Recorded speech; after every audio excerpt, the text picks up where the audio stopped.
Good evening, all. Welcome to our 6th annual celebration of International GIS Day. My name is Warren Crone, and I'm the Geographic Information System Manager for the City of Baton Rouge and Parish of East Baton Rouge. I will be your host tonight, and together with our partners, the EBR Parish Library, Baton Rouge Green, Louisiana Community Forestry Program, University of Louisiana at Lafayette Regional Application Center, and Global Geospatial Institute, we are happy to present you with this year's virtual GIS Baton Rouge event.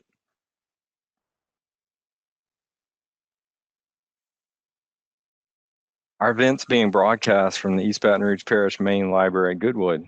In case you missed it, please stop by at either the main library in the foyer area or at the River Center Branch Library to check out our gallery wall exhibiting various posters about GIS technology and some of the visionaries from back in the day that thought of how a technology like this might be used today. Both galleries are going to be up through the end of November. So first, before we really get into this this night, I want to go over a few housekeeping items about the Webex interface. I encourage everybody to participate by asking questions and offering their feedback after each of the presentations. And to participate, you need to make sure that the participants and chat buttons are enabled as it's shown here in this slide. Both are found in the bottom right-hand corner of the interface.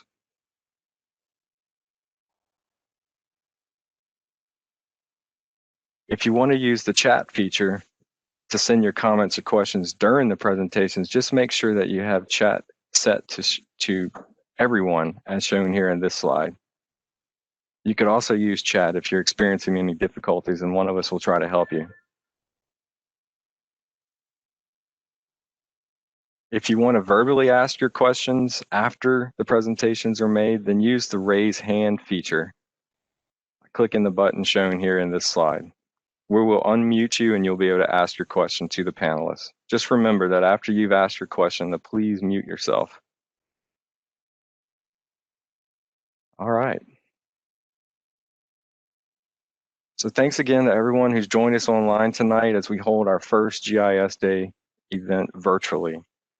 We are recording this event, so for those that aren't able to join us live tonight, they will be able to see the recording later. We will post it on our website before the end of the week. And this map shows right at 1,000 GIS Day events that have happened throughout this week or today for this year's GIS Day 2020.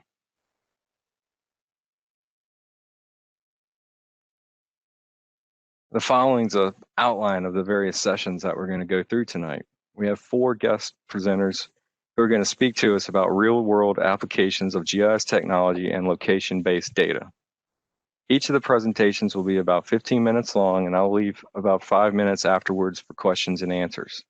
Just please remember to use the chat and raise hand features for asking those questions or providing your comments.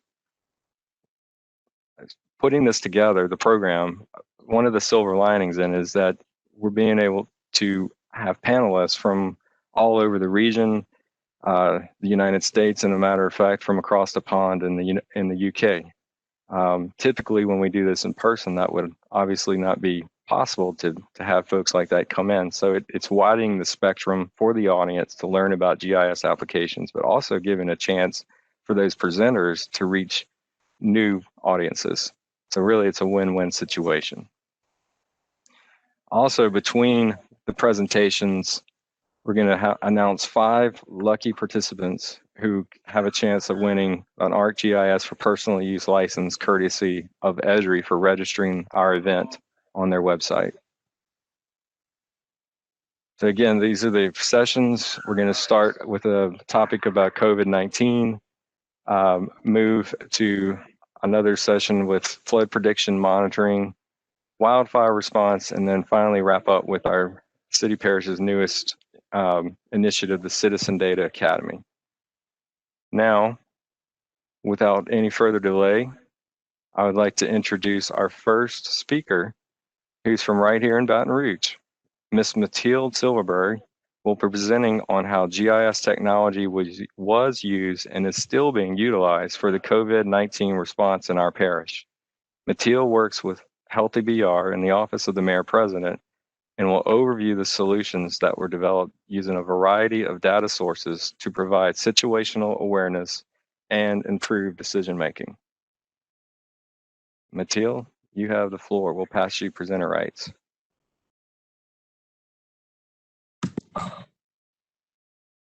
Thanks, Lauren. Go ahead and share my PowerPoint.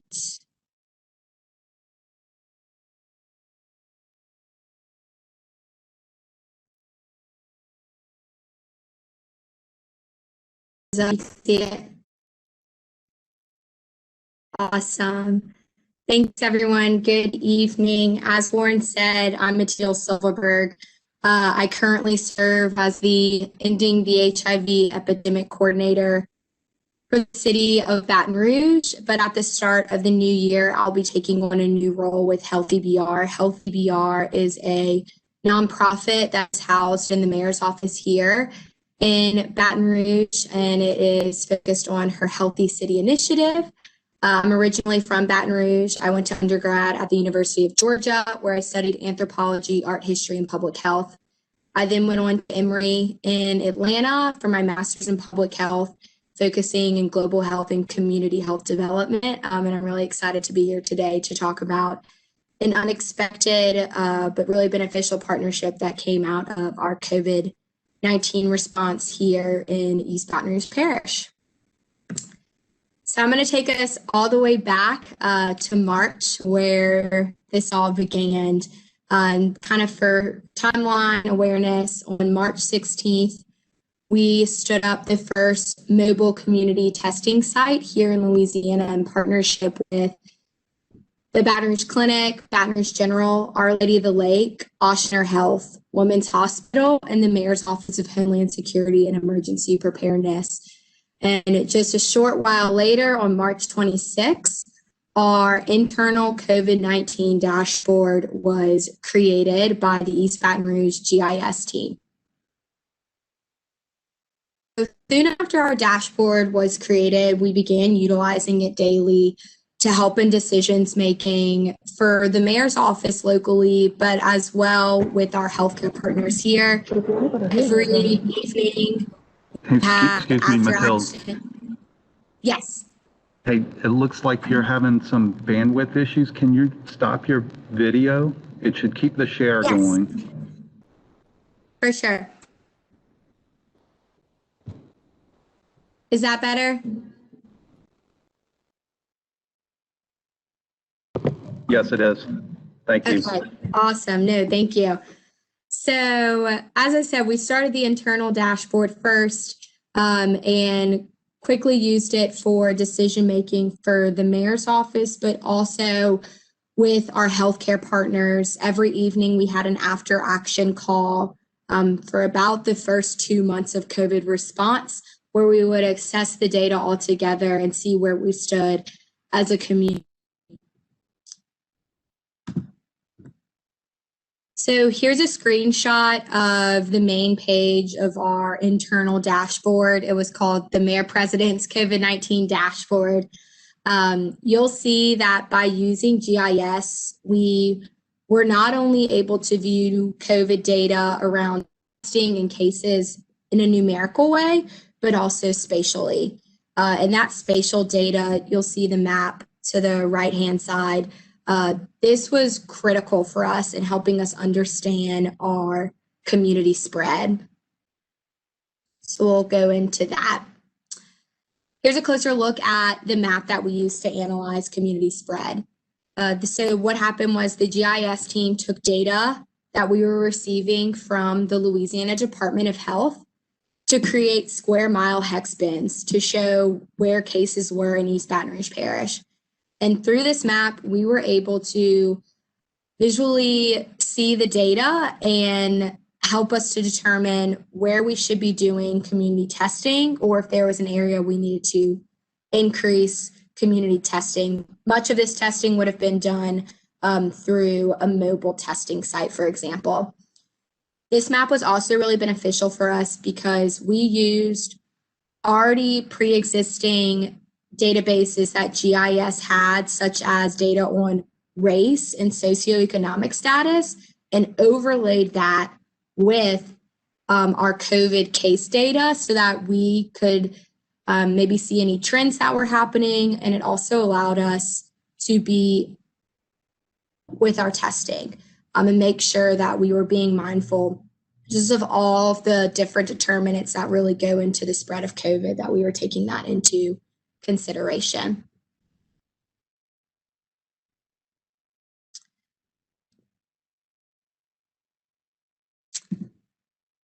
So from there, we created a separate dashboard to track testing at our 2 Mayor Office of Homeland Security testing sites, as well as testing sites we had with Walmart. You'll see that the date on this screenshot only goes to May, but this extended for a while. This was really helpful for us and our testing partners to know the impact that we were having on the community and know how much testing we were doing locally.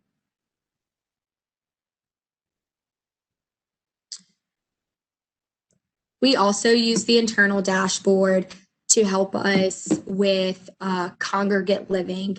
So what I mean by that is testing in nursing homes. So we used congregate living COVID-19 case and death data that we received from the Louisiana Department of Health to create this map.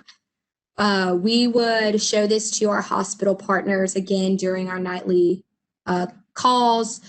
And this helped hospital partners know what nursing homes could benefit from additional testing or trainings on personal protective equipment, as well as any other recommendations a nursing home might need around isolating patients. So they started showing symptoms, things of that nature. So that was our internal dashboard. Now we'll move to the external dashboard. Once we had a better understanding of COVID data and the data that we were going to have access through the Louisiana Department of Health, we began thinking, how could we localize this for public consumption and make it digestible for an everyday citizen who maybe doesn't have experience analyzing health data to have an understanding of what is happening in their backyard and feel confident in that. So we did this by researching best practices across the country, seeing what other cities and counties had that they were showing on a more local level. And here's a screenshot of what we landed on. So this is the final product as of now. Many of the data points shown here are updated through a data feed from the Louisiana Department of Health. Although if the Louisiana Department of Health changes a data feed that we are tapped into, the GIS team here has to go back and reprogram it so that the dashboard gets up and running. As well, some of the data you'll see, so here, the daily testing and EBR, and then as well as the positivity rate tab, those are numbers that we input ourselves. So the GIS team created a survey for us where every day we use data that we pull from LDH's website, input it into an Excel doc, and then are able to populate the numbers you see here for the daily testing, which is broken down by number of negative tests reported a day, number of positive tests, and then the next tab, positivity rate, is a chart that shows the positivity rate per day based off of the testing released that day by LDH. The dashboard has gotten a lot of traction, so we're really excited to keep it up and hope that it's helpful for everyone. And like I said at the beginning, we really wanted to give local people the opportunity to have a snapshot of what was happening around them, and so that they didn't have to sift through all of the data that LDH posts.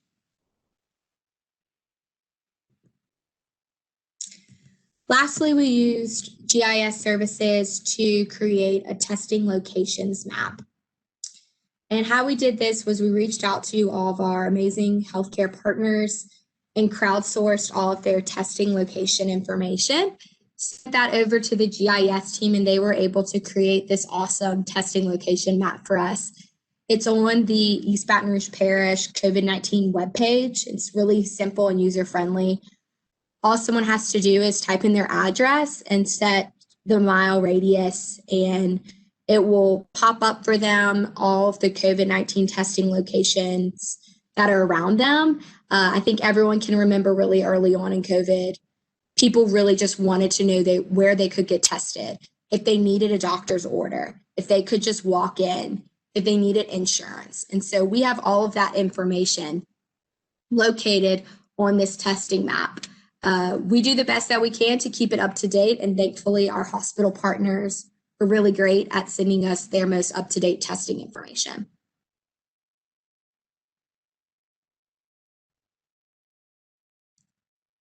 So there have been some challenges along the way, and we'll highlight those briefly, but data sharing has been a challenge. I mentioned earlier, for example, if the Louisiana Department of Health adds new data that they're sharing on their dashboard or alters it a little bit, it potentially messes with the data feed we're using that updates our local dashboard. So when that happens, we have to go back in and fix it, as well as many of you will know, when cleaning data, there are some days where we have less cases or less total tests than the day before. So that also can impact our local data. We might have some missing numbers on certain days, and that's just due to data cleaning. Utilizing the data appropriately, what we mean when we say that is we wanted to make sure that any data we were sharing to the public, we understood the definition of it. So that we had conversations with people from the Louisiana Department of Health, as well as between ourselves, around what certain data points mean, so that we can make sure that anything we're sharing with the public is the most accurate information as possible. An example of that would be recently, Louisiana Department of Health started sharing COVID testing by breaking it up to molecular versus antigen testing. We are in the process of updating the dashboard now to reflect that, but it's those processes.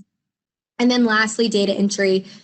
As I mentioned, there are some components that we enter via a survey, but most of the data entry now is on autopilot and auto-populates. But before that, the GIS team was having to update the internal and external dashboard either daily or weekly to have the most up-to-date information on it. Our successes are aplenty and what we will end on today. So I personally had never worked with GIS. I remember in grad school, there was a class focused on it and thought about taking it, but I didn't. And looking back, I wish I had, but I didn't know all the capabilities that GIS and mapping had. And similarly, the GIS team had not really explored using GIS capabilities in this way. So we were able to see the power of showing health data information in a spatial way. And I believe that this continued partnership between Healthy BR, the mayor's office, and East Baton Rouge Parish GIS will be really pivotal. And I'm excited to see how we continue utilizing GIS for health data and analyzing different factors to see the impact of overall health for our community. And then lastly, one success that we feel is that we feel that we filled a knowledge gap. We felt community members wanted to know what was happening in their own backyard. So we're really proud that we were able to create and sustain this resource for East Baton Rouge Parish citizens. Just wanted to acknowledge none of this would have been possible without our entire Healthy BR team, as well as the East Baton Rouge Parish GIS team, as well as our partners at the Mayor's Office of Homeland Security and Emergency Preparedness, and then our testing partners.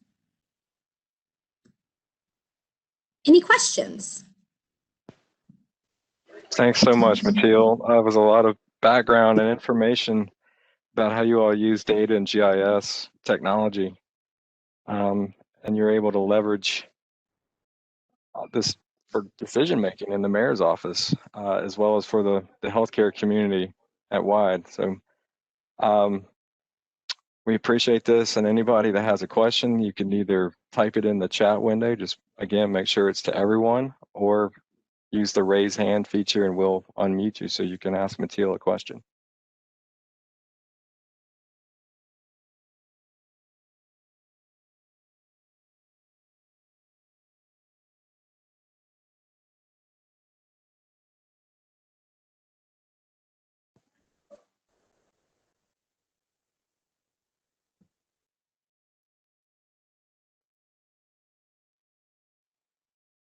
All right, then.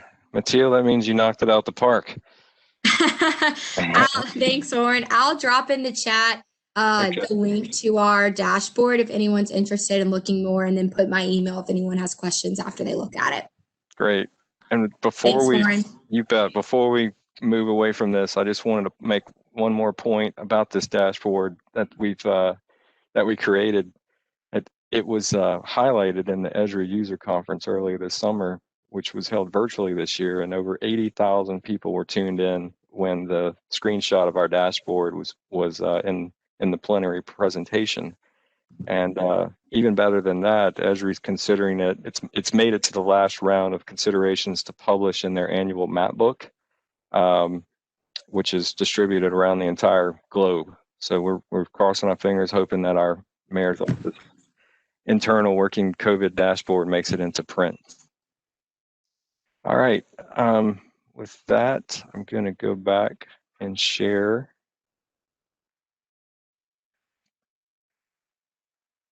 At this point, it brings me to our first giveaway of an ArcGIS for personal use license.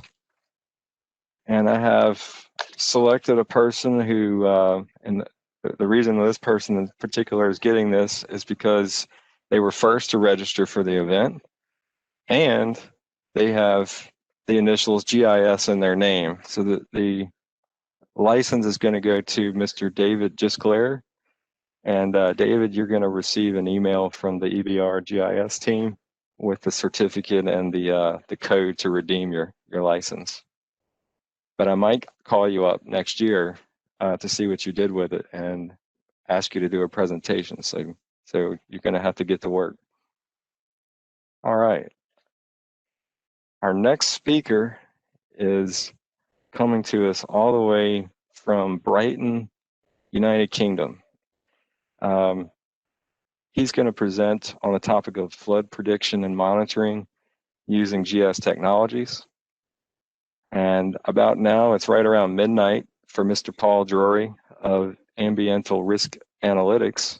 So I really want to say how much I appreciate him staying up so late to be part of GIS Day Baton Rouge. Paul has quite an interesting presentation, and I think it's going to really resonate with all of us in South Louisiana who are very familiar with flooding. And so, Paul, there you go. It's all yours, sir. Excellent. Thank you, Warren. And thank you, everyone, for inviting me here today. It's late, but yeah, GIS Day is about to end for the UK, but it's good to go on into the night with you guys. So I'm speaking from Ambientel Risk Analytics, a company of Royal Haskoning. We are based in Brighton, UK, and that Royal Haskoning is a global company of engineers and consultants around the world.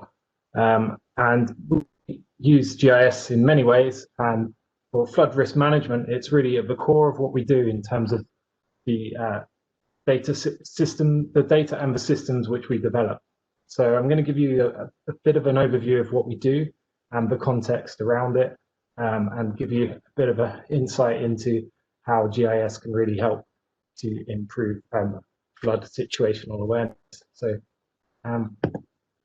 just a little bit of information on Ambientel.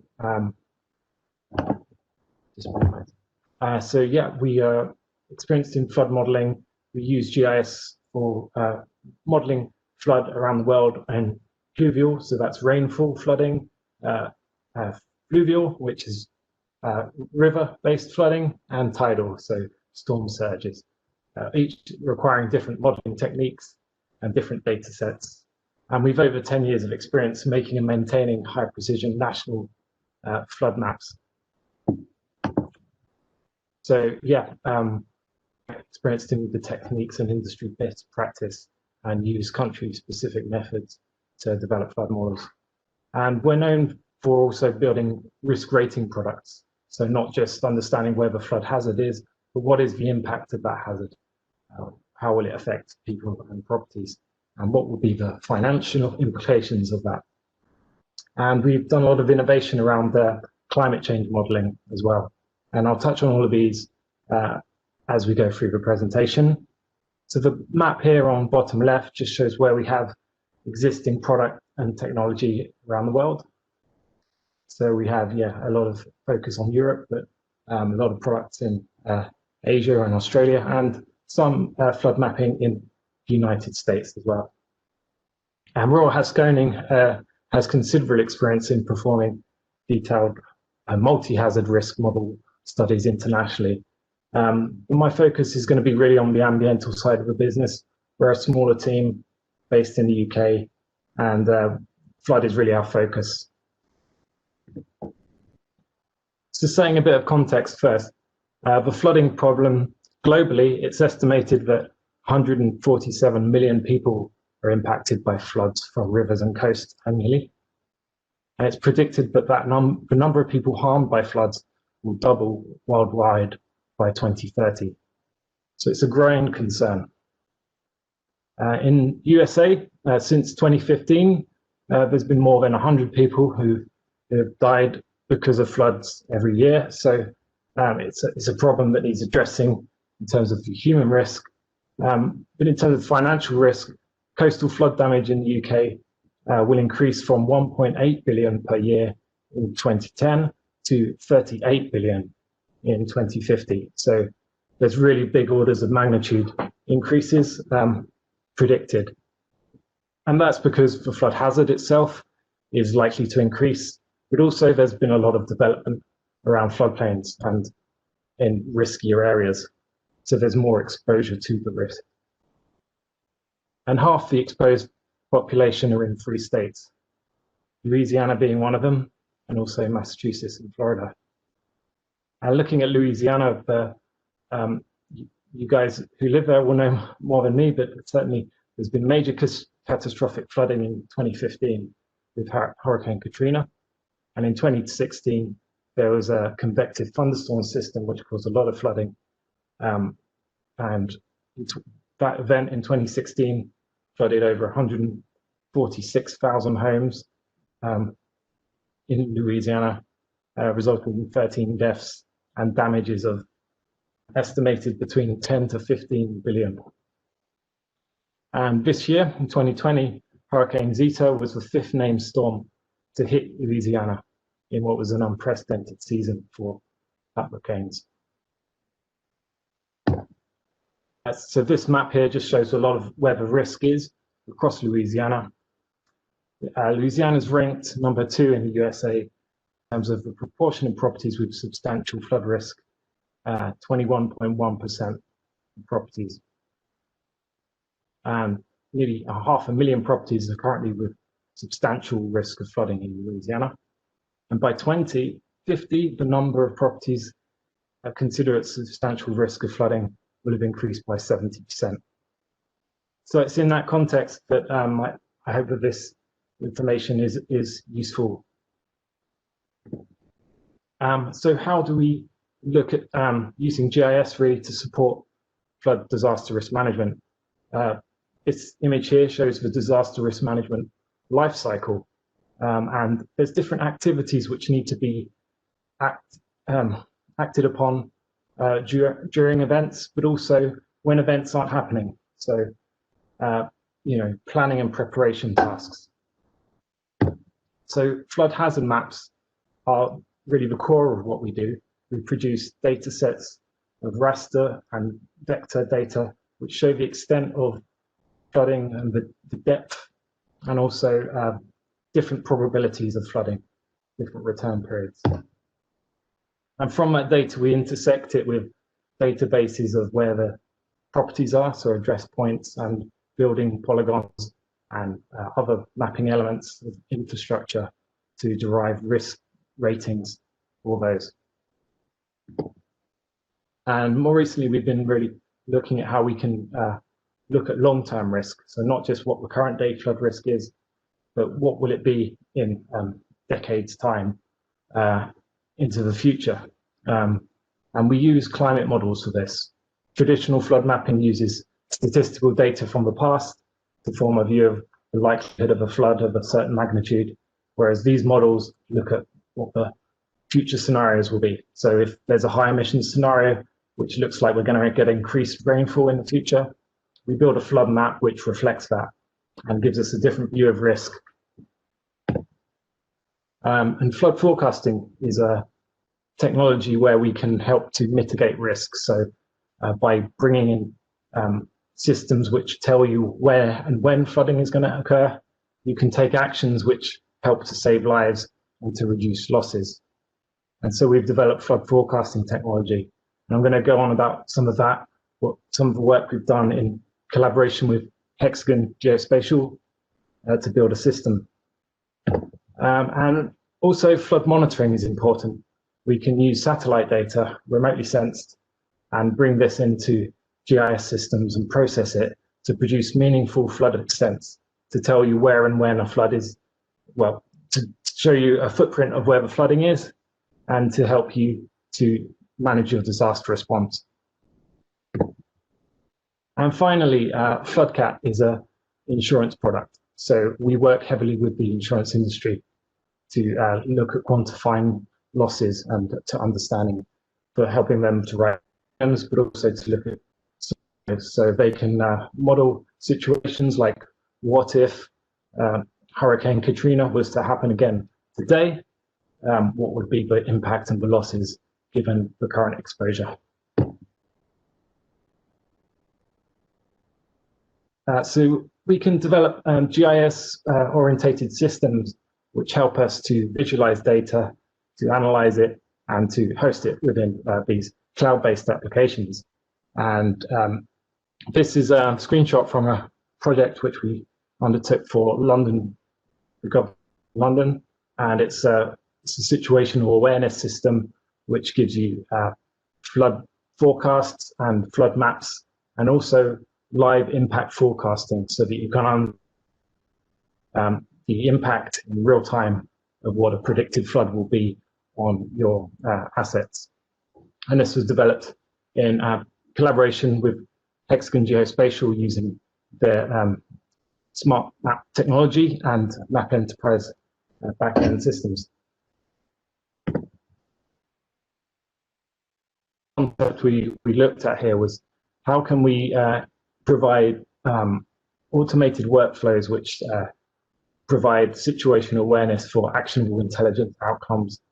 And this is through receiving inputs of various types of data, but fundamentally rainfall radar and the weather forecasts, and using that to drive hydraulic models, and which are autonomously updated and always on, so that we can predict a flood and give alerts well ahead of time. The project also looked at how we can bring in contextual information, so news feeds and social media and field reports as well, so that you can provide an ecosystem for all flood risk management decisions. So it involved using real-time modeling, hydraulic modeling, and also some machine learning to understand and process the social media, and image processing, where we looked at how we could monitor land use using satellite data. And these were all processed through the system to provide predictive analytics and intersected with the reference databases to give the risk outcomes, which were delivered through the front-end command and control application, and also web mapping services and fluvial flood hazard alerts and risk reports. So I'm going to start a little demonstration of the. So what you're seeing is the interface with flood extents in blue. And as we move through the hourly forecast, we can see different time horizons of the predicted event. As we move forward in time, we can see the flood extents increasing here. What you're also seeing, the colored lines are the impacts of the flooding. And the points are point features which are being monitored. So as we look at this point in time, we can see the flood extent here. And this is high resolution flood data of meter grid resolution. And we can intersect the data in a various different ways to slice and dice it. We can click just to look at high risk assets in this example, and we can link to information through the data points, and this breaks out Google Street View and other integrated services which could be incorporated here. And these are field reports which are received as images from operatives in the field. So the Twitter information. So this a system where we can look at data, not just while events are happening or predict. We can look at in the downtime, we can do a flood risk analysis using flood maps, which are delivered within the same system. And these are for time periods. So from your 30-year kind of more frequent flooding through to your extreme flooding of 10,000 years. And this is showing some other data visualized the changes in land use within the city. Because land use change is really important when you're looking at urban flooding, because the changes in drainage and infiltration will have an impact on where flooding occurs. So taking a step back from that, what other input data do we need to have within our models to give our outputs? Well, we need to incorporate information on hydrology, so historic rainfall gauges and river flow gauges. And fundamentally, topography is very important. So knowing where the hills and the valleys are is an understanding where the water is going to accumulate. And we use digital terrain models for this. We also use data sets such as land use, which tells us where all the buildings are and understands the way the water moves within the environment. And other information such as soils, which understand infiltration patterns. And of course, when you're looking at urban environments, you have a lot of engineered structures and flood defenses which need to be considered and parameterized within the model. And as well as we use a lot of imagery and mapping to derive risk outcomes. And the output of all this work is our flood map products. So these are high resolution flood maps looking at fluvial, pluvial, and tidal flooding at multiple return periods, and also the risk derived product of flood score, where we can look at the impacts to properties and infrastructure, and we can quantify the human and financial impact. In the USA, you're fortunate to have a lot of data available to you for analysis. FEMA flood maps are really useful, but it's important to acknowledge the limitations of this data. There's been sort of articles you may be aware of in the press around how they're outdated. They don't provide a continuous coverage, and they provide different views of risk, and at different points, different modeling techniques are used. Not always LiDAR topography data, which is really the best way of getting a really precise flood risk outcome. And often they will not provide full coverage. So the image on the right here just shows a flood zone which ends early, so the data just cuts off. And so the premises to the north there will, infer they are free of risk, when in actuality the river would still interact with them and cause them to flood. So that's where we can come in and provide additional value and also in terms of surface water flooding. So from storm events, where you get lots of rainfall in a very short amount of time, you get flooding kind of off of floodplains. So not just river corridors, but within the urban environment or on higher elevations, flooding can occur, especially when drainage capacity is exceeded. So the FEMA flood maps don't really account for this, and so our products can help to fill in the gaps. And the way we model flooding, we've developed some flood model software called FlowRoute, of which we use to solve the shallow water equation. And what that means is we divide the world virtually into a grid. Movement of water is accounted for within each simulation. So with time, we know the losses and the accumulations of water within each cell. And these are mapped out. In this example here, I can show you a simulation in action. You see the water kind of charging down the river here and exceeding the capacity and spreading out into the environment. And what we do is we run hundreds of, well, millions, in fact, for a national scale flood model of these little sections.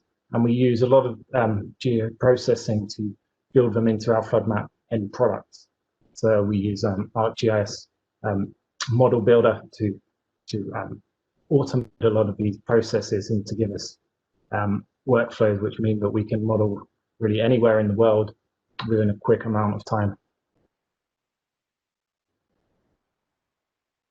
This is another flood map output here, but what's different about this is, as I mentioned, the climate change scenarios. You can see in blue the current day view of 1 in 100 year flood risk at this location. And the red areas show a prediction for in the epoch of the 2080s, long into the future under a high emissions scenario. So really one of the worst case scenarios which we model. And you can see that in this area, but in the local area, we've got a lot of additional buildings which are flooding. So it's important to, when making long-term decisions around infrastructure and planning, that you have a long-term view of risk, which is dynamic to this sort of changes and can consider what the impact of climate change may be. So that's really a kind of a quick crash course in flood modeling and how we use GIS to interpret and understand flood risk. I could go on all night, but I'll stop around about. I'd like to just mention that we have a white paper which provides a bit more information on the technology which we've produced in collaboration with Hexagon. I think that will be sent on to delegates as a takeaway, but feel free to contact me via email if you have any further points you want to pick up on. And just to say special thanks to the City of Baton Rouge again for the invitation to present today, and to Hexagon Geospatial, Mark Nicholas, for making the introduction to Warren and the team. So thank you very much for your attention, and if there's any questions, I'd be happy to answer. Paul, great presentation, man. Again, much obliged for your willingness to take part tonight and staying up late with us. I've got a few questions that I'll pass along to you here. We'll get some answers to these folks. The first one is, what is the accuracy for these products, and are they ground truth after events? So accuracy is a function of a few things. So the quality of the input data is fundamental for that. So we always make sure that we do a lot of research around the hydrology in the local environment in terms of getting that right. Wherever possible, we will use LiDAR terrain models which are accurate to a few centimeters in the vertical, which give you really precise modeling outcomes. So as long as your model is well configured, then the flood predictions are often surprisingly very accurate when compared to real world events. We do a lot of, so wherever we can obtain remotely sensed data or observations from the field, we will always use those to do post-event analysis and compare our product to that. And when it's not accurate, we can tune it to be more accurate. So we provide our products under a license sort of arrangement so that as events happen, they will be maintained ongoing, so they don't sort of drift with time. Thanks for that. So a second question is, how do you integrate so many different types of data inputs into your analytics? So for the analytics, again, it's around having sort of automation. So we can process large address databases through intersection processes. And we do a lot of these outside of the GIS desktop, because we find that it's more efficient to work with developers using Python, for example, coded modeling systems which we can repeat and ensure that mistakes don't creep in, so that they're automated and they have the quality assurance check reports that come out of those as well. So where in data-rich territories where you've got a lot of different information, such as building outlines and digital mapping, then we can really go to town with giving a lot of risk information. And where we know information about the buildings, what type of building it is, how many stories it is, what the elevation is, we can adjust for risk analysis to get it even more precise in that way. All right. There are some other questions, and we realize that we missed several questions after Mathilde's presentation. However, everything is being captured, and the plan is to send these questions to our presenters, and they will respond to you via email. And we'll probably even post these on our website after the event as well. And as Paul mentioned a minute ago, he has a white paper that we'll be emailing out to everyone who registered for the event. So you'll have that handy and his contact information. So before we say goodnight to Paul, I just want to mention that Ambientel Risk Analytics is a partner of Hexagon Geospatial, who has been a software and solution provider for the City Parish's GIS program since its inception in 1993. We appreciate Hexagon for their support and introducing us to Paul and Ambientel and all their offerings. Thanks a lot, Paul. Yeah, you're welcome.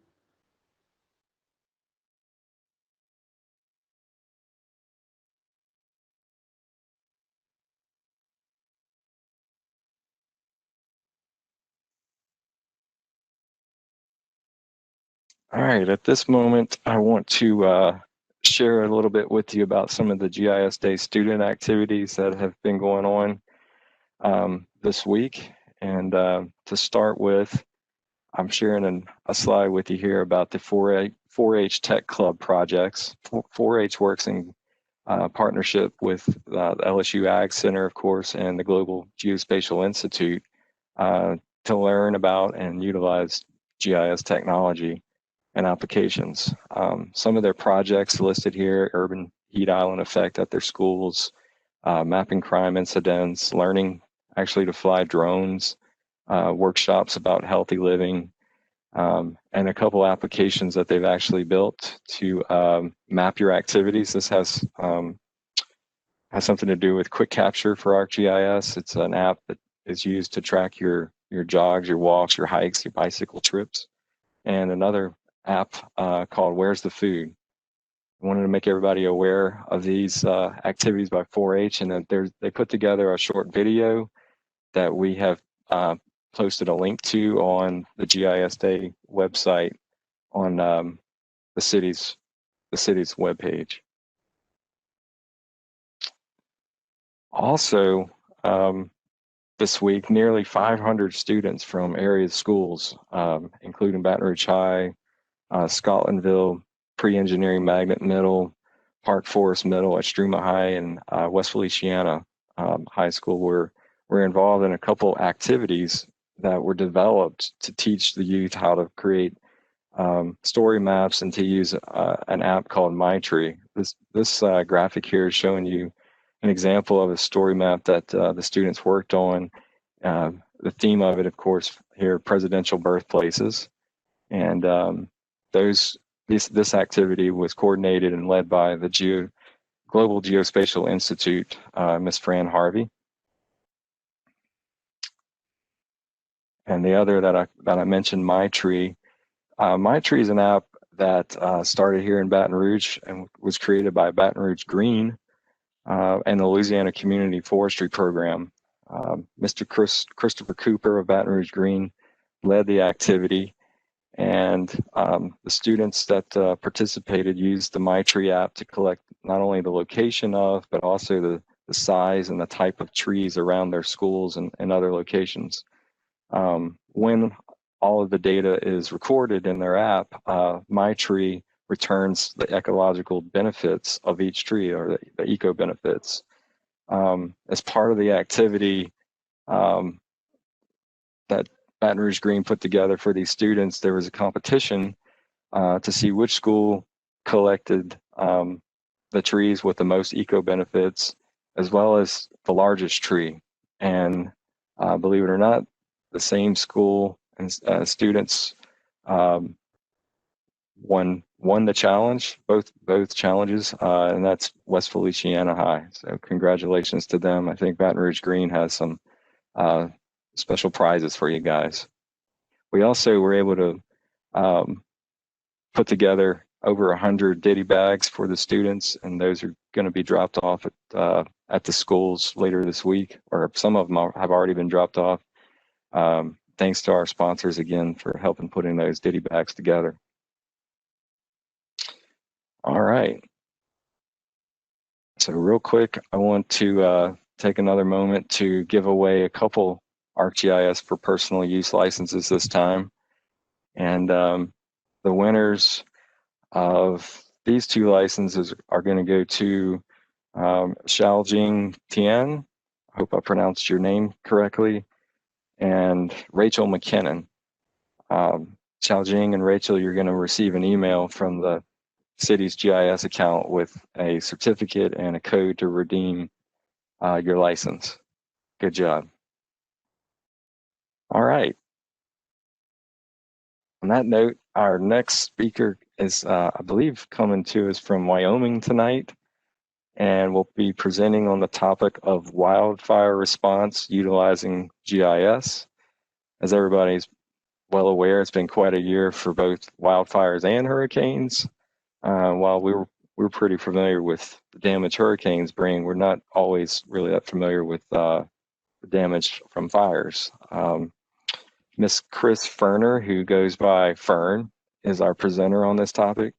Fern is the wildland fire specialist on Esri's public safety team and is a core member for the Esri Disaster Response Program. She's worked for Esri for 7 years, and prior to working there, she worked professionally in forestry and wildland fires. Fern, the stage is yours. Warren, it's great that I can join you, and yeah, correct, I am joining you from Wyoming. It's a little different than where you are. I'd say our temperatures run t-shirt weather is about 50 degrees and higher. So a little environment. Thanks to these presenters, they actually both covered things that are relevant to some things I'll talk about. A little bit more background on myself. As Warren mentioned, I do have a background in forestry and fire, and I love being outside. And so sitting at a desk and doing GIS kind of came as a second career, maybe third or fourth career, depending on which ones I count. And I started out in biology, environmental ed, then went to forestry. And out of forestry, I was doing kind of monitoring of the ecology of fire and mapping kind of where fire goes. And we'll talk about that a little bit more as I go on. But these are pictures of some of the activities that I still participate in, and working in emergency management had to throw in a picture of my own personal therapy pet. because it is very important to have things outside of work, outside of the disasters, and outside of the devastation that we see day to day. So why map wildfires? I would, just by asking this question, everybody would be able to come up with a couple of good reasons. One of the important ones with my background is the ecology and the ecological benefit, being able to map which species of vegetation come back quickly, which species really like the fire and benefit from fire. Some trees don't regenerate unless they experience that severe heat from a fire. Another reason might be to educate the citizens of an area about fires that might be moving into their area. People with high risks, such as asthma, about the smoke and the need to stay indoors. We really need to be able to map the fires to tell the firefighters where to go. They're better informed and have that situational awareness of what's going on out in the field, as well as what regions they're headed out to protect.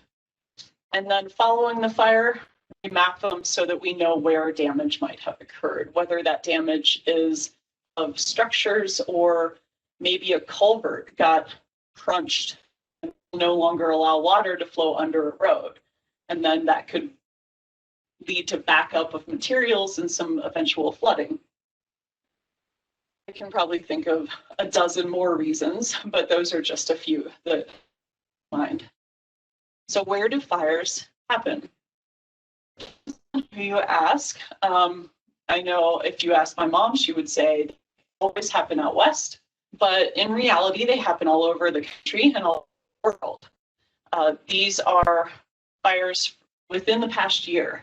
And so this is data that's been filtered based on dispatch points and filtered to the lower 48 and the past 12 months. Time a fire gets reported, a point gets created. And that starts kind of the report and the mapping of that incident. Because in order for a firefighter to go to the initial smoke report that was called in, they have to know where they're going. And they have to have a point on a map to be able to get there. So who are the people behind the scenes who map the fire? GIS Day. We're talking about GIS specialists a little bit. The top left, those are two folks from CAL FIRE, and they travel from fire to fire all summer long in California, mapping fires. And so they'll do that from trailers, from hotel rooms, from, well, this year hotel rooms because of coronavirus, and from tents sometimes.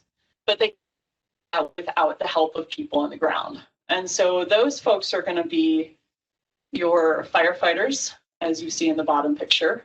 You can also get imagery from satellites. That helps pretty significantly. And infrared flights are flown both during the day and at night. And so you have mappers, infrared interpreters who sometimes are in the plane, as you can see here. And they might be mapping real time and sending that information to the GIS specialist to put on a map for the firefighters or for the public. Then you also have firefighters who might upload and sync data from their engines, stopped wherever they might get cell service along the road.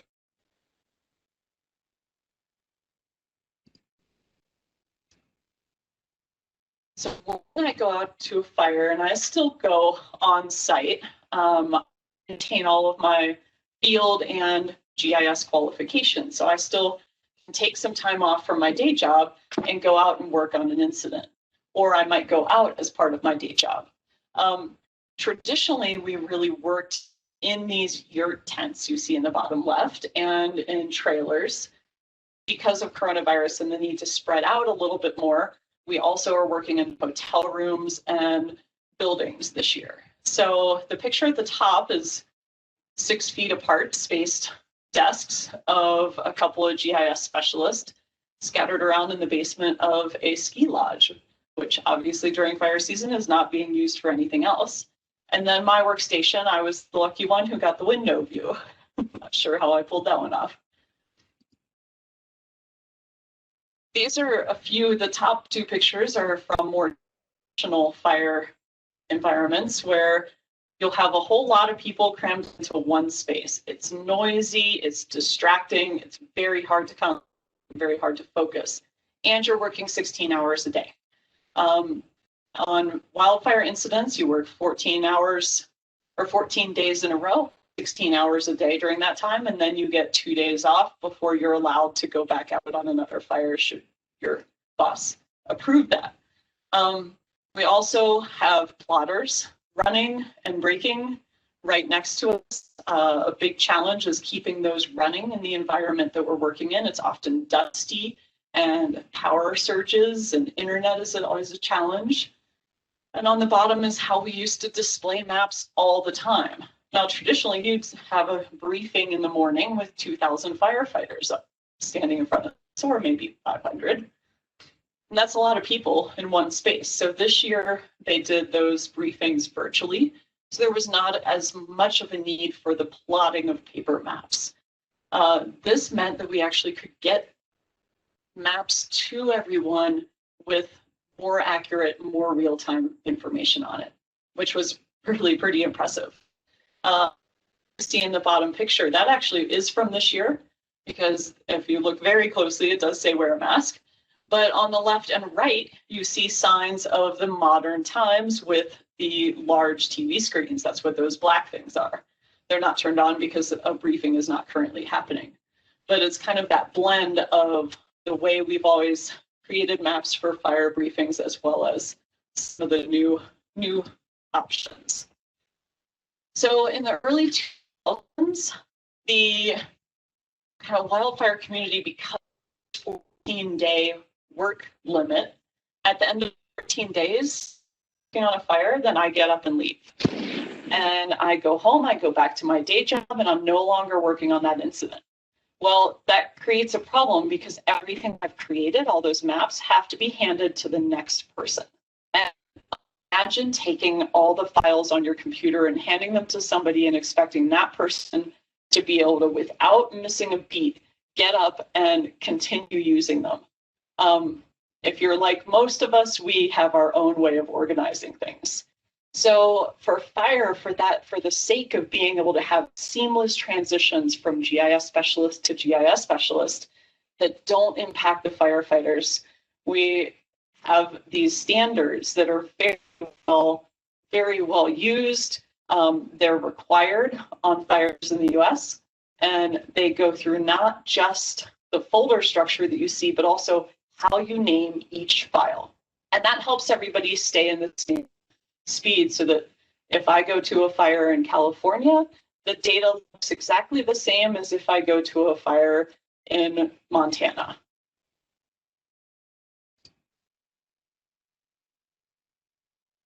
In terms of technology used to create the maps, we're using a lot of ArcGIS software. We're using ArcGIS Online.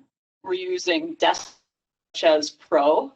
And there's NIFC, is the National Interagency Fire Center. They have their own ArcGIS Online site so that every firefighter who works in wildfires across the country can have an account in the same site. And this makes a huge difference in that 14-day work period as well. Because if somebody does come in working from Maine State Forest Service, which they do, I have a couple friends from Maine, and if they show up on a fire in Colorado, then they're going to be able to access files that they would if they went to a fire in California. Part of that, for the public aspect and for sharing with other agencies and stakeholders, is an open data site. And NIFC maintains, what are the most recent perimeters are available publicly, as well as some other data sources. The mobile technologies such as Collector, Survey 123, you can use those on phones or iPads, tablets.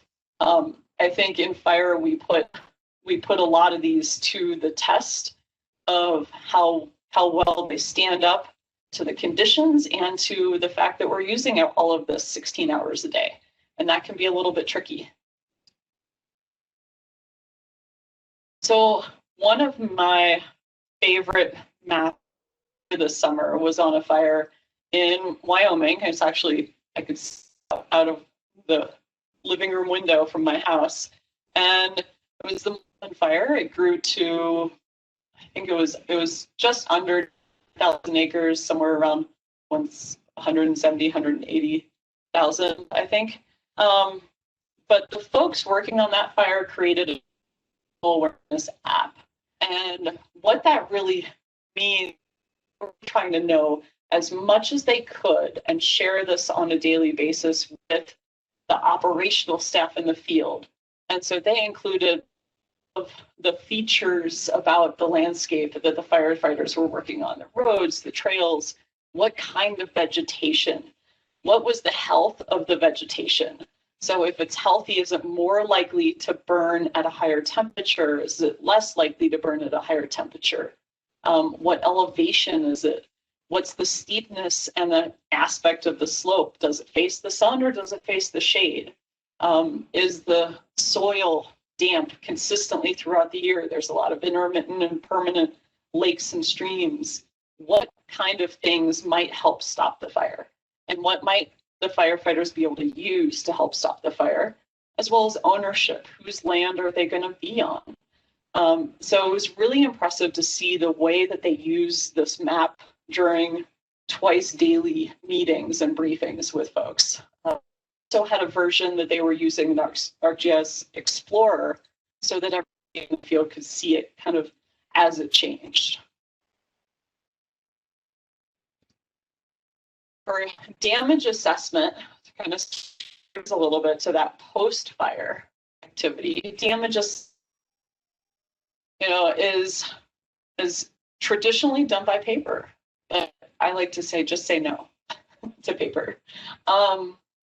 It's really hard when you're out there following a fire. And even if you are from the area and driving around and the street signs are mangled, the numbers may not be visible on the sidewalk where sometimes they're painted. I know in my neighborhood growing up they were. And so it's hard to know where you are.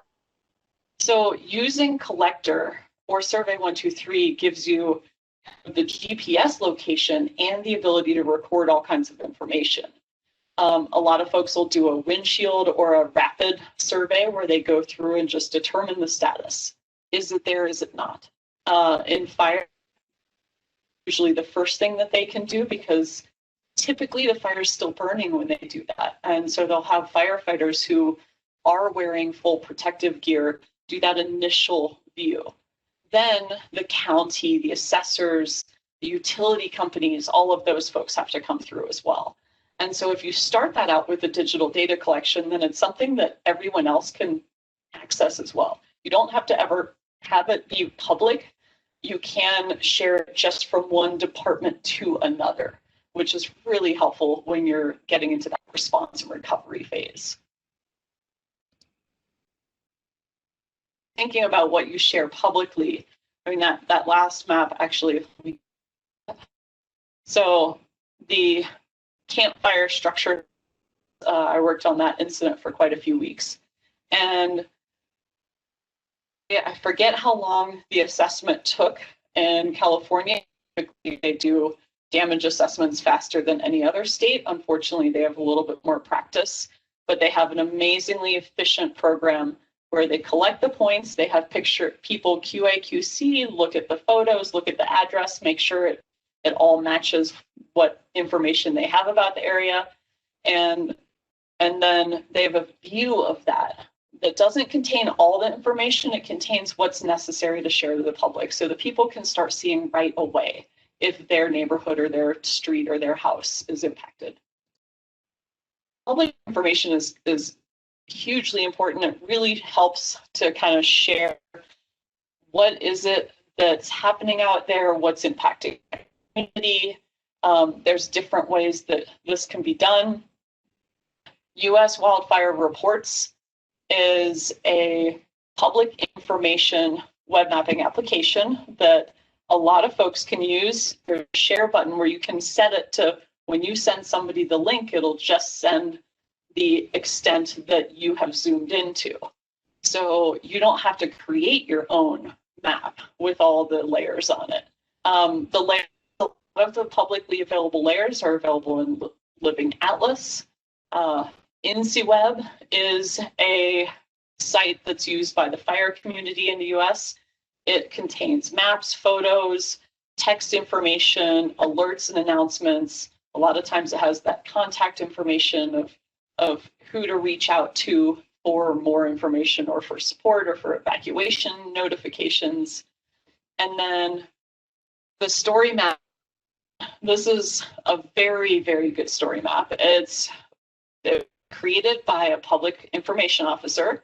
And then there's a few maps that are part of that she asked for from her GIS specialists working on the fire. So most of this was not created by a GIS person. There were just a perimeter map she actually did herself. A progression map of where the fire has grown was provided by GIS, and there's a map included of hunting units and forest closures, and that's very important in a lot of places. And so, it's important to kind of pay attention to what the local area is interested in when you're creating some of these products. But that still is continuing to be updated, even though that has had quite a bit of snow fall on it. But the public information officers are maintaining it because the area is still closed.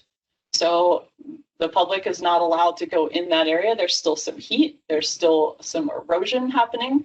And until then, we'll keep updating that map. A couple of resources I want to point out before I close for questions is I also, as Warren mentioned, I've worked for the Esri Disaster Response Program. So wildfire is focus. However, when there's not a fire going on, I work on hurricanes, flooding, earthquakes, coronavirus, and many others. But as part of the disaster response program, we have a wildfire page with resources and templates, and we have the same kind of thing for every natural disaster type. And those are all up in the chat for those. It is GIS Day. So if you haven't been to the GIS Day webpage, it's www.gisday.com, and there's a virtual tab, and under that there's digital celebration. If you scroll down, there's actually a little section about crisis response, and the video in the top right is a YouTube video that was recorded just over a year ago by the GIS manager of Butte County, and kind of what he went through. I'm at the edge of the video trying not to be in it, but what he experienced during the campfire that impacted Paradise and his whole county, really. Happy GIS Day. Are there, I know I saw a couple of questions pop up. I'm not sure how to get. There's a couple questions for you, Fern. Can we take a moment? The first one was, are there any apps the public can use to monitor wildfires in their area? There are. I'll switch to a less distracting screen, and let me, I will drop a couple of those in the chat. Does that work? Yeah, that's perfect. Okay.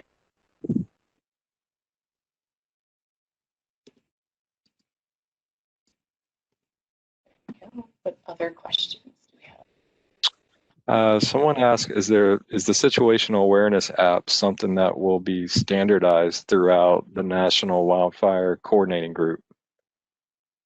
They have standard products that are, and those are like briefing, operations maps from the online, ArcGIS Online templates. That one is actually a standard ArcGIS Online template, and they can use it. They don't have to, but I do anticipate more folks using it next year after the kind of the change in what we're doing in the field this year because of being virtual. I worked on several fires from home, which was very different than being there in person. One more for you, Fern. Does the Esri Disaster Response Program accept internships from college students? We have before. Generally, it's spring, and if you, let's see, I will make sure to drop my email in the chat. Feel free to email me, and I'll find out for sure how that application process goes. Actually, there's one more. Okay. Based on your career experience, what kind of skill sets are needed to use GIS? GIS or to use GIS on fires? I'll go with just GIS. Gosh, I never in my wildest imagination, with growing up and being as much of an outdoors person as I am, kind of imagined that I would someday be doing what I do. I think a lot of it, for me, my biggest passion is trying to help people use technology to make their jobs easier, especially in fire and folks who work in the field. I don't want anyone to struggle or to have challenges. And so I think with GIS, a lot of it is having a curiosity and having that desire to explore the applications and the software and the technology in the world. I mean, there's so much exciting stuff that's happening, like drones and UASs. I didn't even get into that kind of topic, and things that can be done now that haven't been done in the past. And I think the speed at which the software and tech are changing it can be overwhelming, but it's also very exciting in looking at what can we do and say, how can we make a difference? And so really from skills, I look at, can you troubleshoot, I think, and figure out, troubleshooting isn't the right word, but really figure out how to answer a question. That's a great answer, Fern. And a very intriguing presentation that you gave us. Really appreciate you and your time. Take it out to spend a little bit with us on. Yeah, you bet. Spend a little time with us on our GIS Day. And next year maybe. Okay. I'll have to think of something else besides fire. All right. Again, any other questions that we didn't get to, we're capturing those and we'll send them to Fern, and she'll answer you directly.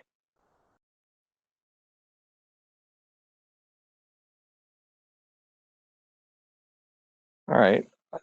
Just wanted to take a moment, inform everyone on our event tonight that earlier this summer, Esri recognized the City of Baton Rouge and Parish of East Baton Rouge GIS program, what we call EBR GIS, with one of its Special Achievement and GIS Awards. And honestly, this was very meaningful to have been recognized for the work accomplished by our team, the EBR GIS team. And it wouldn't have been possible had our GIS data, the applications that we've built, were not extended throughout city parish departments to help them improve their business workflows. GIS has helped us become better prepared for emergency response.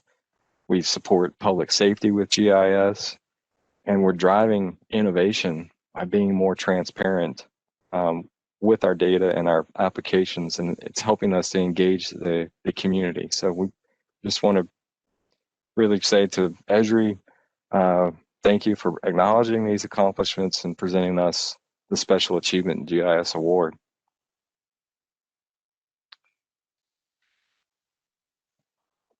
And that brings me to the final giveaway of our ArcGIS for personal use licenses. And the first of those is going to go to Mr. Keith Hoffman. And the last is going to go to Miss Patricia Rodriguez Schaefer, who Keith and Patricia, you will be receiving an email from the GIS team with a certificate and a code to redeem your software. Congratulations. All right, our final presentation of the evening is going to be made by the City Parish's Director of Information Services, Mr. Eric Romero. He's going to speak to you about our department, because I work with Eric in the Department of Information Services, about our newest initiative, which has evolved into something just a little bit different than we originally conceived. So with that, Eric, take it away, sir. Good evening, everyone. Again, my name is Eric Romero. I'm the Director of Information Services for the City of Baton Rouge and the Parish of East Baton Rouge. So, Department of IS, we support all the technology for the city parish. So we're supporting tech for the police department, fire department, EMS, public works, and the administrative offices like finance and HR and the mayor's office. So we realize now that we can't approach technology like we did 25 years ago when I first started with City Parish. Back then, we would implement a system and it would be in place for 10, 15, 20 plus years. These systems typically only served one core function and would rarely allow interaction with the public. Over the past several years, we've launched several digital initiatives aimed at transforming City Parish into a more digital and efficient government. We've built strong transparency initiatives using our open data and GIS programs.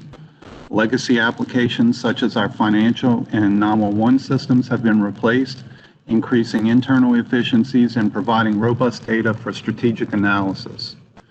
We're starting to deploy more mobile apps and more mobile-friendly websites that put City Parish in the hands of the public. More outreach is being conducted using social media platforms, especially the Nextdoor platform. We're replacing antiquated communication systems with a unified communication system that will help enhance internal and external communications while saving taxpayer money by switching to more modern services. And lastly, we've had organizational changes within IS to better support the new technology. Bottom line is that we're constantly reevaluating technology and processes so that we can better serve the public. So all those digital initiatives factor into our citizen engagement maturity path. This graphic is borrowed from another source, but we use it constantly to grade where we are on the path. The right-hand side shows initial one-way communication between government and the community. Takes you through the steps to the ultimate goal of not only two-way communication, but two-way collaboration, where the community and city parish government are partners in projects. When we launched the first city parish website, I think it was back in 1995, 96, it was focused on one-way engagement. We posted content to the site that we thought was beneficial to the public. Maybe we'd get some emails about new content and we'd update the site accordingly. As we continued on the maturity path, we began creating web applications that allowed the citizen minimal interaction with city parish, such as paying traffic tickets or applying for permits. We believe we're in this middle section of the path now. The community has organized into various groups with specific initiatives, and the city has organized its data and is making it publicly available. But we still lack a strong two-way collaboration between the community and city parish. So we believe in educating the community on the data and the technology that we have available to them will help foster that two-way communication. So ever since we launched our Open Data BR program, we've held public meetings promoting its availability to the community. However, this year we wanted to take it a step further and hold our first Citizen Data Academy. This 3-session virtual training program is aimed at increasing not only the awareness of our transparency efforts, but show how you can use and interface with the various portals that we maintain. So COVID, of course, threw a little monkey wrench into our plans, right, as it did with everyone.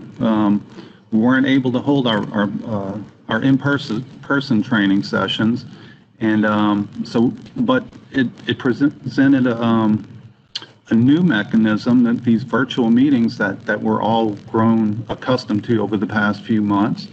And we're seeing now that we're able to reach more folks than just having a presentation in one of the rooms at the library or at City Hall and such. So we've really embraced that technology, and it's allowed us to keep pushing the message to the public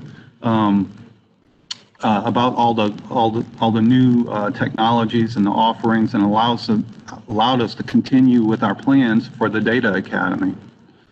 So the Data Academy is broken up into 3 sessions. Two of the sessions have already occurred. The introductory session gives us an overview of both Open Data BR and EBR GIS programs.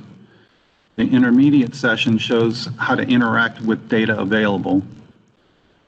The advanced session, which is scheduled for December 15th, will take you through more advanced data analysis approaches and how to use the APIs available through the programs. So the good thing is those first 2 sessions that have passed, we have those videos up on our Citizen Data Academy website, along with the registration link to the advanced session. So if you're interested, you can go back, view the 2 past sessions, and then register for the 3rd session.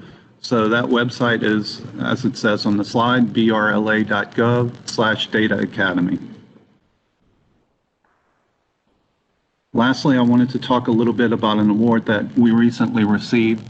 So the Center for Digital Government holds an annual survey that basically grades cities based on the technologies initiatives that they have implemented over the past year. For the 6th year in a row, we have been named a top 10 digital city. And this year we ranked 3rd compared to cities in our sizes. That's the highest rank we've ever achieved, and based directly on those digital initiatives that I've mentioned previously. We're extremely proud of this recognition, as well as the SAG award that Warren mentioned. However, the awards and the recognition is not why we implement these initiatives. If the data we provide through our transparency efforts can help a citizen make a better informed decision in their day-to-day life, if the technologies that we deploy make internal government processes more efficient and help provide the citizens with better service, then we are making Baton Rouge a stronger and better community. That is why we do what we do. I'll pass it back over to Warren to close out this year's GIS Day event.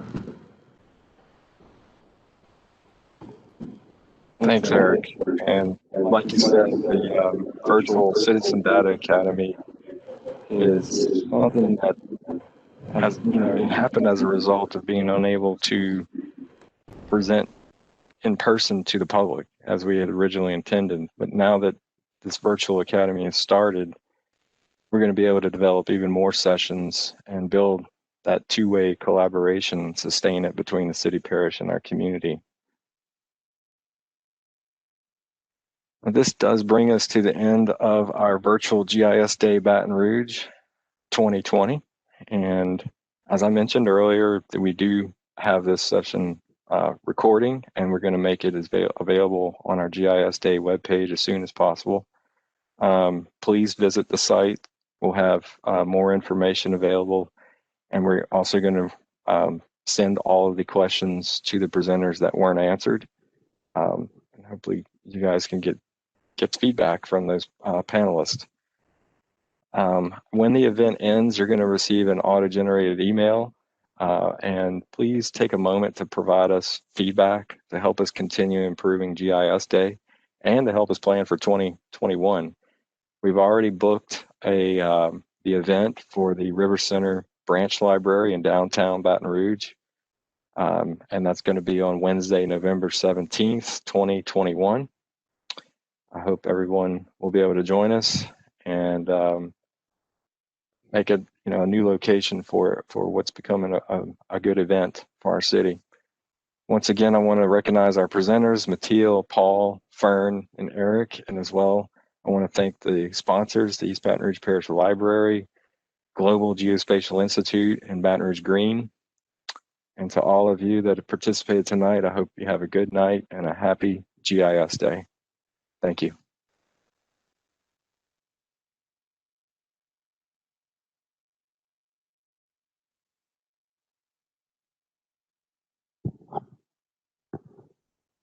you.